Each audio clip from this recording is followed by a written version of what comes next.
nya jojaoko kawadhi nyime ni duol makedo gi mibadhi e pacho ka EACC oyango chenro mabiro konyo piny Kenya goyo okang' e rakruok kod mibadhi.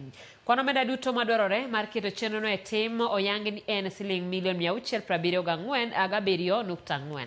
Kaka jafwambo mar Nyakidi lero, jatatije mar EACC Abdi Mohamud owacho ni achiel kuom yore mag tieko mibadhi en chwalo omenda maromo ne riwruoge duto makonyo e lweny mar kedo gi mibadhi kod neno ni lwasigi mar tich ni kare. E kar bagoromo ma EACC nyo en nyasi machiwo ayanga chenro kod okenge ma piny Kenya biro tiyogo e kedo gi mibadhi. Nyasi no nyo yuor kod jokanyo e sectors mopogore opogore kaka duol mochung'ne solo osuru pacho ka KRA, apis Attorney General, apis janon buge sirikal kod bad migawo makedo gi mibadhi e riwruog pinje Afrika.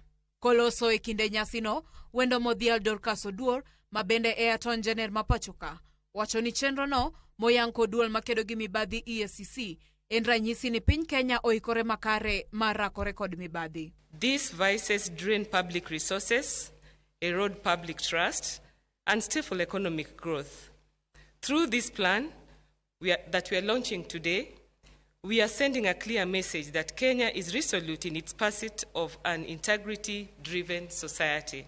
Moko kuom okenge ma apis Attorney General oseketo oting'o chuogo committees machiwo puonj ne oganda jo Kenya e counties duto 47 e yore minyalo geng' godo mibadhi. We are also undertaking anti-corruption campaigns and have established county anti-corruption oversight committees in all 47 counties to educate, sensitize and create awareness on corruption in the counties for purposes of effecting a fundamental change. Korka kore, jakanyo mar board mar bad migawo mar riwruok pinje Afrika AU makedo gi mibadhi Kwame Senanu oyango ni AU biro chiwo thuolo ne jokanyo mag duol makedo gi mibadhi EACC mondo mi gilalre gi pinje moko kaka Ghana kod Rwanda mabende osetiyo gi chenro makamano mosekonyo chwalo dongruok. Having a strategic framework like the Kenya Integrity Plan and publicizing it will definitely enhance public trust in governance and government institutions. We intend to actively support and collaborate with the EACC and KLIF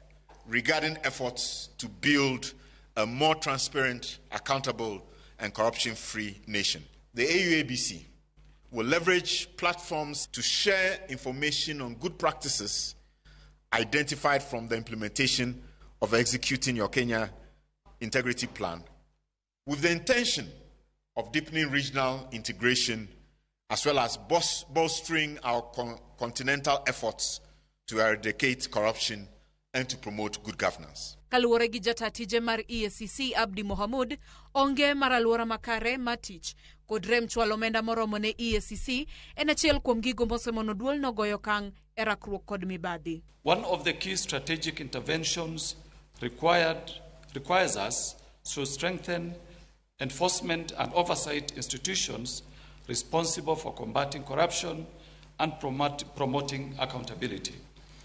This means not only ensuring that they are adequately funded and also operate in a conducive environment. Jakom maduol makedo gi mibadhi David Oginde kata kamano olero ni kedo gi mibadhi e piny Kenya biro dwaro ni jokanyo kod ji duto oriwo lwedo kanyakla mana kaka en kit oganda jo Kenya.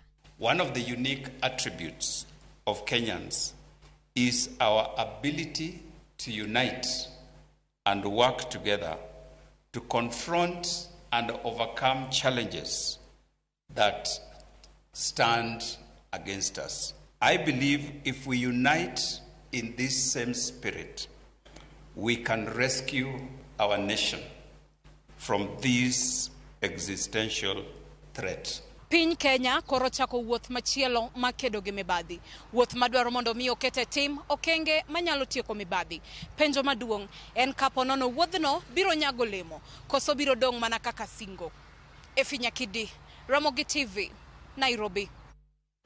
Higni maromo 30 nyaka ne mine pinje duto bed kod romo ma Beijing, China e higa mar 1995 mine ma pacho ka nigi more wi